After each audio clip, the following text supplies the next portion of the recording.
Today we're going to talk about signs you're financially stable even if you don't feel like you are. Because when most people hear the term financially stable, they think this. This is where to put your money every time you get your paycheck so you won't go broke using the cherry method. First, you want to put around $2,000 to $3,000 a month into your checking accounts or until you have 2 months of funds to cover for your bills. Next, you want to contribute around $500 a month into a high yield savings account or until you have 3 to 6 months of an emergency fund. Next, you want to put around $500 into an employee sponsored account like a 401k until you get the company match. Next, you want to put around $500 to $700 into your Roth IRA until you hit the contribution limit for the year. Lastly, if you have any extra income, you can continue to contribute into your individual brokerage accounts or taxable brokerage accounts so that you can continue to invest and compound your wealth. And while that's a very, very great thing to strive for, and that was an excellent breakdown the guy in the video did, his name is Steve, by the way, but that's not financially stable. That is levels above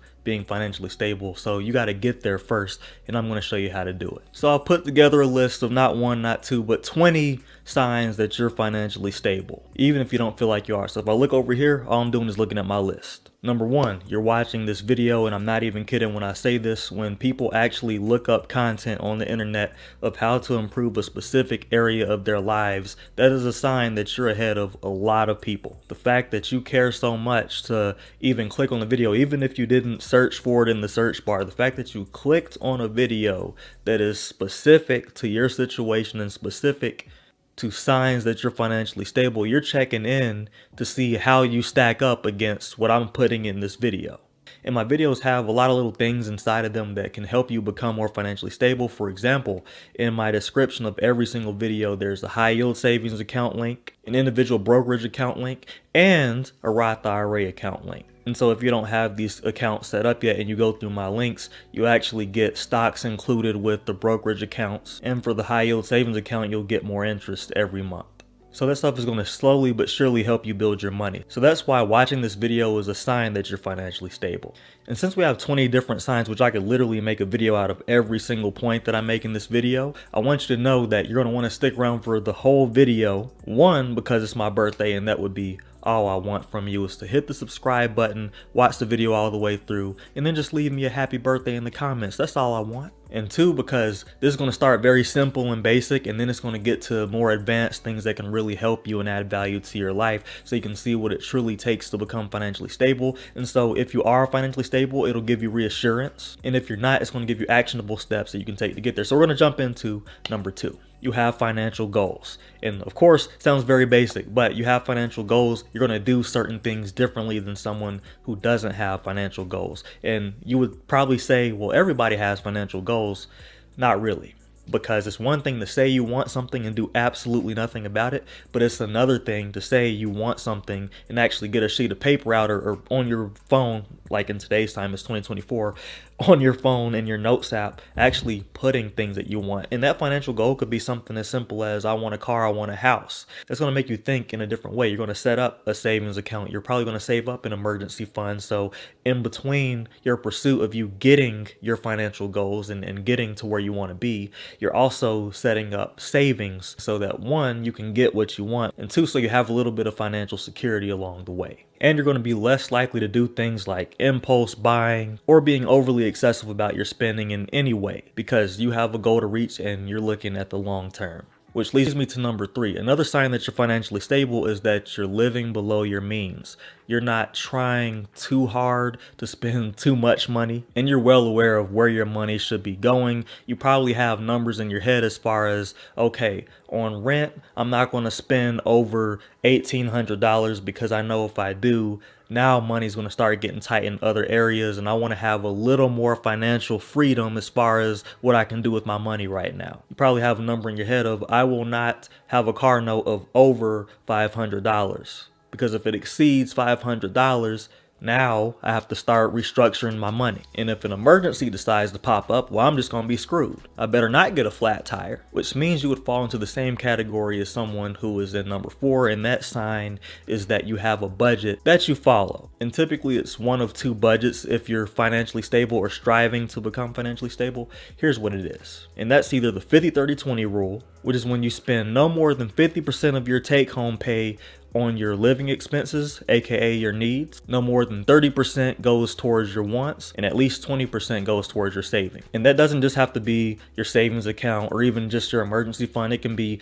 those two as well as your investing accounts. Or the zero-based budget rule, which is my personal favorite. That's when every single dollar for every single month is accounted for, which means you're being extremely intentional about where every dollar goes, and you're pretty adamant, and you have dollars assigned to savings, investments, and you know exactly how much money is going towards those. And even if you have extra money at the end of the month, you already decide from the beginning, okay, if I get an extra $200 this month, 150 is going into savings, the other 50 is going for fun and hobbies, dates, and all that other good stuff. That's a super generic summary, but like I said, I can make videos on these. Today we're going through the 20 signs that you're financially stable. And the thing about budgeting is it's probably the hardest part to get down, and I think up front, most people, especially if you're in the phase of getting started or adulting that I go over in my other video where I teach a whole course on how to be financially stable, then you definitely need to learn about budgeting and practice budgeting up front. That's probably where most of your time should go towards, because that is going to be the great equalizer when it comes to your personal finances and your goals. If you can learn how to budget early on,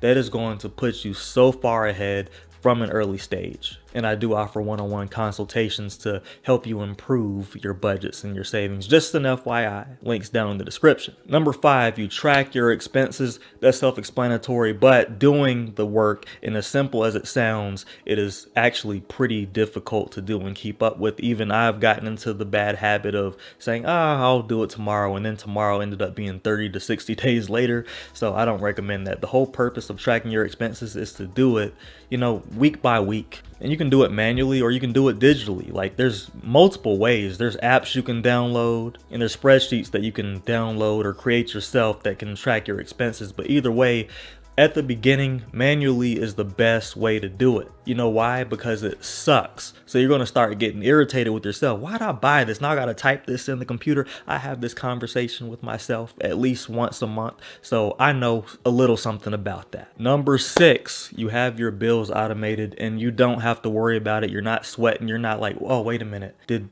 my rent just get taken out? Did my internet bill just get taken out? Did my phone bill? Because everybody has that moment. Well, I think so anyway. I think everybody has that moment in life where they're like, I don't really have that much money in my checking account. I hope this bill doesn't come out today. It usually comes out of my bank account on the 15th, and it's $100. I only have $50 left in my bank account, so I'm hoping the money doesn't come out till Monday. That gives me some time to move some things around. If you've ever felt like that, I understand. I've 100% been there. But if you're financially stable, you're not worried about that. You're not even thinking about that. You know that you're good to go. And the great thing about automation is something that leads me to number 7. You also have automated your savings account, because it is a pain to remember to pay yourself $100 a month or however much you're able to put away for your savings. It is a pain, especially if you have other things popping up or your friends want to go out somewhere and you're like, oh, I have this $100 or however much it costs. It could be $300,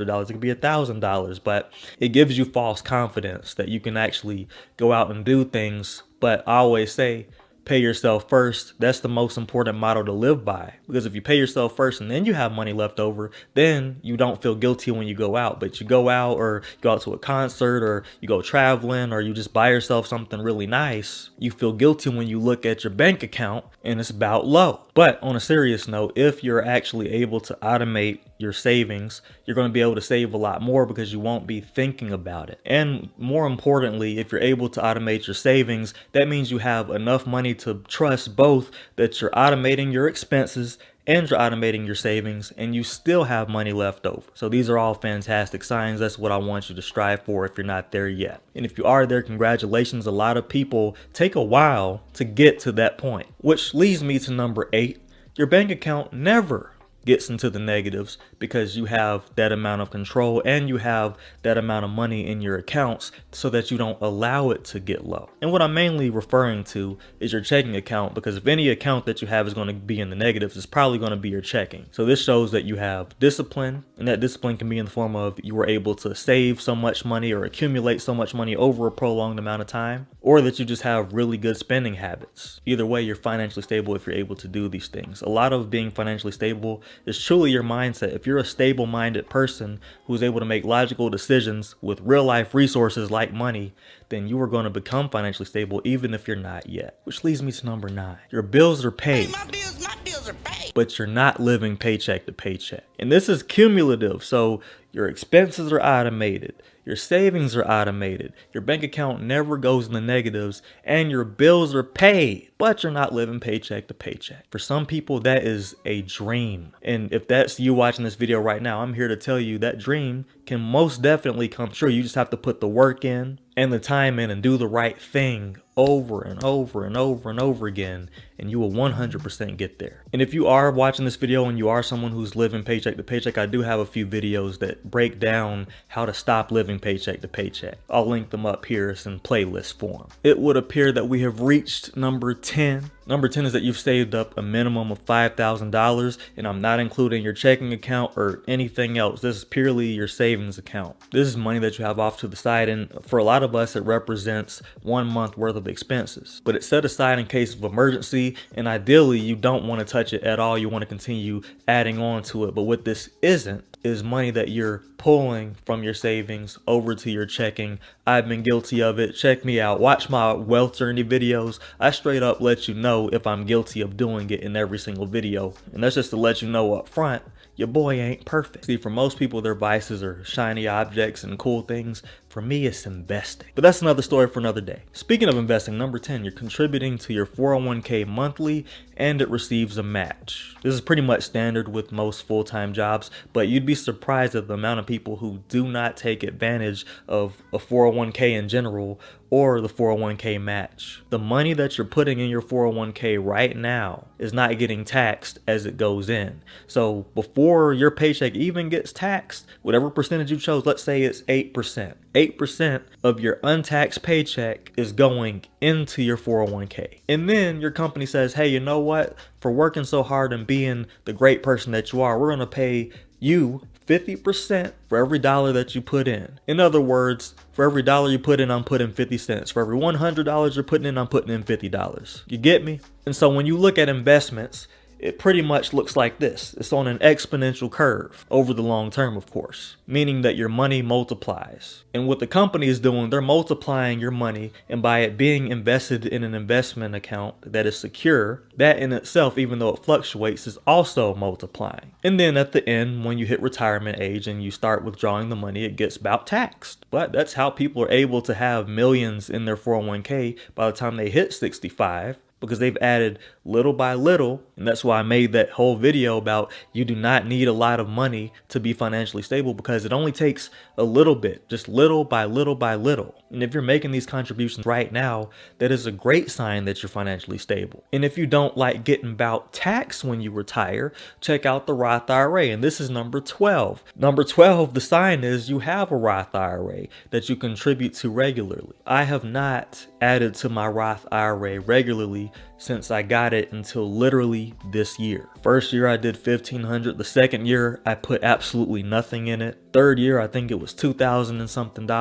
And now that it's the fourth year, I've been contributing $500 per month. And then once I hit the 6-month mark, I was like, I'm doing $700 now, because the max that you can contribute to your Roth IRA is $7,000. I'm not saying that you have to max out your Roth IRA every year, because not everybody has $7,000 that they're willing to put in the Roth IRA every year, because you might have savings or you might have bills or whatever the case is that don't allow you to do that. You have other priorities, essentially, is what I'm saying. But the great thing is, even though your money is taxed when it goes into a Roth IRA, once you pull the money out at retirement age, it does not get taxed. And the reason this is a great sign that you're financially stable is because if you're able to do everything on the list that I just talked about, and you have a 401k and a Roth IRA, you have some money at your disposal and you're using it wisely. And when you really think about it, this is how you're making money in your sleep. This is how you're making money when you're not even thinking about it. No one should have to just work all the time for money and exchange their time for money all the time. There should be a trade-off where some of the time you spend working is how you get money,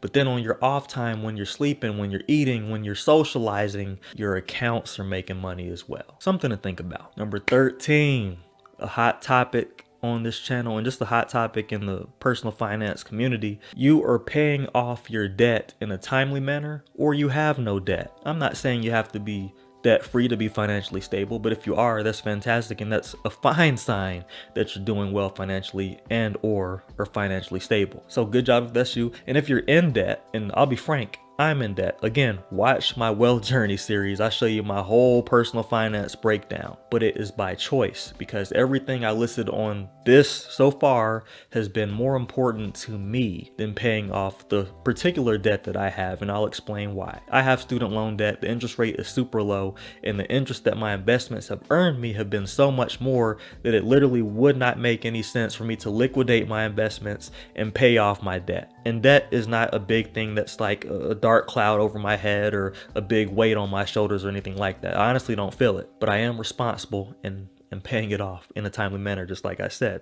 So I would be in that category when it comes to this list. But it means that you care. It means that you care about becoming debt free, having a good credit score if you have credit card debt, and you're not waiting around to just let your debt continue to grow. You're like, nah, even though I can't pay the whole thing off this month, I'm going to pay half of it, and then next month I'm going to pay the other half. Like, you have more of an aggressive approach to paying off debt, especially if it's something like credit card debt. But there's nothing wrong with having that same tenacity for student loans either, or other forms of debt. But yes, that is a sign that you're financially stable. Moving on, number 14, you make extra income on the side. There's a few forms of this that I mean on the side. Not everybody has like a talent or a hobby in which they can start making money immediately. Like, for example, this YouTube channel didn't start generating money for me until like 2 years of consistently making videos, but that could be a way that you make extra money. Working overtime at work is also another way you could be making extra money on the side, because on the side just means when you're not scheduled to be at work. So if you decide to sign up for a day of work that you're not originally scheduled to do, then you're making that time and a half. You're effectively making extra money on the side. That's just how I see it. Or you do something entrepreneurial related on the side where you have a side business of some sort, whether it's internet based or labor based, something like that. But this is a good sign because you want to have a better lifestyle and you're willing to put in extra hours outside of your work hours to make that happen. And if you're curious, here's some ways that I made extra money on the side. So when I was in college, I was on the college drum line at my university, and we were a pretty big deal. And I was like, you know what, it would be cool if I could teach students who are aspiring to be on their high school drumline or college drumline how to play the drums properly, and so that they would have less of a learning curve than I did back then. And I made easily an extra $200 a month after that. And on top of it, I worked overtime at work, so that would be another way I made extra income. And as I moved across the country to a different state for more work-life balance, I was able to create this YouTube channel. I was able to create my website, my one-on-one consultations. I was able to write my book. Life has been about good, and I have some more projects that I'm working on as well. So yeah, I would say get creative and lean into that if you haven't already, because this economy is absolutely ridiculous, and it's almost a requirement to figure out how to make some extra money. Even if it is as simple as working overtime at work, just know that no extra income, especially overtime at work, is going to be guaranteed. Number 15, your salary goes up yearly. I know that seems like a simple, basic expectation that most of you probably have for your jobs, but you'd be surprised at how many jobs do not give yearly raises or give really crappy yearly raises. For all your hard work, you get 1%. I'd be about hot. Y'all got to learn, if y'all ain't getting what you deserve and you're not seeing that yearly raise, you might want to consider getting something else. That's my hot take for today. I'm gonna leave it at that. But when your salary goes up yearly, it's a great sign because it typically helps knock some of the edge off of inflation. I'm not saying it's going to compete with inflation or even exceed inflation, because most of the time it doesn't. What that will do is make it a little bit easier for you so that you're not completely taken aback and thrown off guard by inflation. In a way that you can ensure that your money continues to go up and that your salary does go up every single year. And it's not promised or anything, but it's a pretty good way to secure this, is showing up to work every day. That's number 16. And my career, which hasn't been that long, by the way. I'm 28. I started working full-time when I was 21, and I've been in management this whole time. I have been baffled by the amount of people who will just call off work for anything. I'm not even talking about emergencies. Some people, they'll wake up, they'll just be like, oh, I woke up with a headache, so I ain't going to work today. Stubbed my toe. I ain't going to work today. Oh, you know what? Got a little sniffle. Allergies. I ain't going to work today. And then they won't get paid for that day, and they'll miss multiple days, and they'll get into the habit of doing it. The thing about habits is, once you get into the habit of not doing certain things, like going to work, your mind signals to you, you know what? It's okay to do that. We can continue to miss work. Maybe not every day, but once a week, a couple times a month. And your money is going to get eaten away by that bad decision, in addition to inflation. I obviously feel very strongly about this, so I'm just going to move on to the next topic before this ends up being an hour-long video. Number 17, this is where we get to the fun part. Number 17, you can treat yourself every now and then. You can buy yourself a nice watch every now and then. You're like, sure, I could afford to buy myself a watch that's $500 or more every month, but I decide to only do it every once in a while, maybe when it's my birthday. But what this shows is, one, self-control, but two, it also shows that you understand what it's like to be balanced. You can't be all about work. Sometimes there has to be some play involved. Sometimes you have to get yourself something that you really wanted, or do something that you really want to do, whether it's traveling somewhere, going somewhere nice, spending a little bit of money or a lot of money, depending on your situation, and just enjoying life. Because the thing about life is we work for the people that we care about. And even if you're single and it's like just you care about yourself, right? You get what I'm saying? Like, it's not all about work. You enjoy something in life. For me, I used to enjoy video games, so when I worked for a little while, I would get a new game or a new console or something every once in a while. Now I'm not really big on video games, but what I'm huge on is martial arts. I've been training Muay Thai for something like a year and a half now, and my guilty pleasure is I like buying boxing gloves. But whatever your hobby is, it could be golf, it could be dance, it could be just chilling by the lake, whatever it is, like, there are no wrong answers. You should be able to do something nice for yourself every now and then, and that is a great sign that you're financially stable, because not only do you have money in your account, you can spend some of it, enjoy yourself, and not be hurt by it. Number 18, you're prioritizing your health, and this arguably should have been way higher up on the list, but I told you this is going to progress as we go on, and I just wanted you to hang out throughout the whole time. So I wanted to give the most amount of value towards the end of the video. And so here's what I want to say about health. Health is extremely important. But we complain about grocery prices. We complain about things that are great for us, but we don't think twice about things that are terrible for us. I just want you to really think about that. We don't think about how bad it is to sit on the couch all day watching TV for us. We don't think twice about door dashing some unhealthy meals from McDonald's or Burger King or Wendy's or Carl's Jr. or Hardee's, depending on where you're at in the world. But then you see something for $50 in the grocery store that's actually healthy for you. You're like, that's too much, and I gotta cook this. It's just crazy to me. It's actually more expensive to not prioritize your health than it is to prioritize your health, because when you don't prioritize your health conditions pop up, and when it rains, it pours. And it could be that a little habit that you're doing. Remember when I said every little bit counts when it comes to building your net worth and being financially stable in my last video, where I talk about you do not need a lot of money to be financially stable? Well, the thing is, it only takes a little bit consistently for your health to go to complete crap. And so if you prioritize your health and you pay a little extra for the healthier options, and you take a little more time to cook said healthier options, and you take the time to exercise and take care of your health, you will spend far less money in the hospital, at the doctor's office, at the dentist's office, than you would if you didn't prioritize your health. That's all I'm saying. Number 18, you do not care what other people think. This is my favorite thing ever. This is a line I've lived by ever since I was in high school. I just never understood why people cared so much about what other people thought. I'm like, dude, I am living for me. I am not living for you. I was not put on this earth to give a crap about what other people think, especially if it's someone that you want to be nothing like. I never, ever understood that.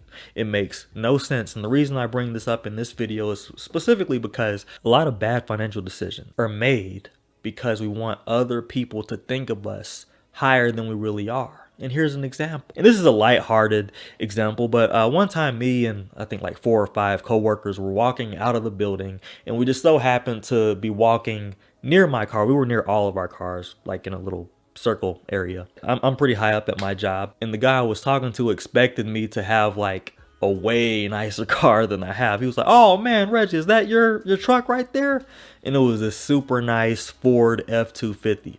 I was like, "Nah, man, my car is back here." And then, for reference, I drive a Hyundai Accent 2013. It's a small, simple car, gets the job done. I've had it since I was 20. But he looked at it, he was like, "Oh."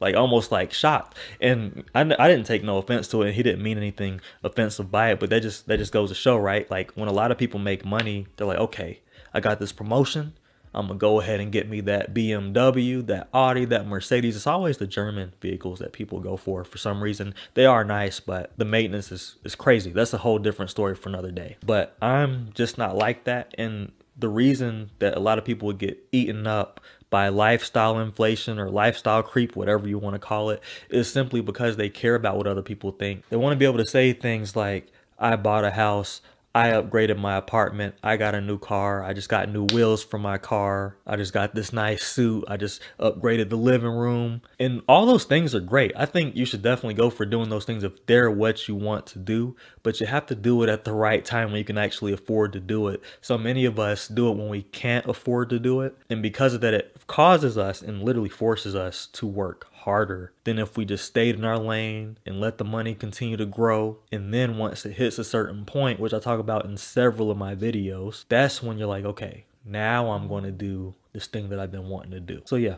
don't care about what other people think. Care about what you think and what you want to do, and you'd be surprised at how much wiser your decisions get. Last but not least, number 20, thank you for hanging out this long. If you have stuck around this long in the video, here's what I want you to do. I want you to put the word wealth in the comment section with as many exclamation marks that you want to put beside it, just because I think it would be a fun thing to do, just so I know you made it this far. But last but not least, number 20, you read up on personal finances and you educate yourself, because that is one thing that was a game changer for me. If I don't know something, there's no way I can learn from myself. I can try, I can crunch numbers, I can take a sheet of paper out, I can take out a calculator, but if I hadn't read up on personal finances, I never would have learned about investing. I never would have learned different systems that you could put together for saving. I never would have learned about high yield savings accounts. I never would have learned about debt strategies or anything like that, just because when it came to personal finances, when I was like 20 years old, I was not that smart. It was just as simple as that. All I knew about personal finances was, well, hold on to some of your money and spend some of your money. That was all I knew. I didn't know the different strategies and methods and how deep the rabbit hole of personal finance gets. I had no idea. And so I read and I read and I watched videos and I read some more, and the more I learned, I just became like a sponge, and I wrote things down and I tried things, and some things worked and some things didn't. But that's the thing about personal finances. It's personal, so some things are not going to be a one-size-fits-all thing. I love Dave Ramsey, but you know what I'm saying? Not all of his advice applies to my life or my goals. So I didn't use all of his advice. I wrote my own book because based off of my experience and based off of my lens, this is what works best for me, and I put it together for all of you watching this video. If you want to check it out, I will link it up here. It's also down in the description if you want to pick it up. But no matter where you get the information from, you got to soak up as much information as possible. And this would be a great channel to start simply because I have well over 300 videos, not to mention the simple fact that I've compiled every single financially stable video into a playlist, and all my wealth journey videos into a playlist. I'm starting to create multiple playlists that are specific to certain portions of my audience's situation. That was a hard sentence to say. If it was not grammatically correct, do not come for me in the comments. Or do. I'm sure it will be an interesting conversation. But yeah, and that's for anything in life. Educate yourself, learn from someone who knows what they're doing. That's for everything in life. You cannot figure out everything on your own. Even if you are an extremely smart person, there is something that you don't know in life, and you have to humble yourself and learn from someone else. And honestly, it shouldn't even be that hard to do, because there are so many people in this world that have a lot of knowledge that don't know that you don't know certain things that they do, and they would be more than willing to sit down with you and show you how it's done, just like me. So anyway, that is the video for today. Those are the signs that you're financially stable, even if you don't feel like you are. I hope you enjoyed this video as much as I enjoyed making it, and I will see you in the next video.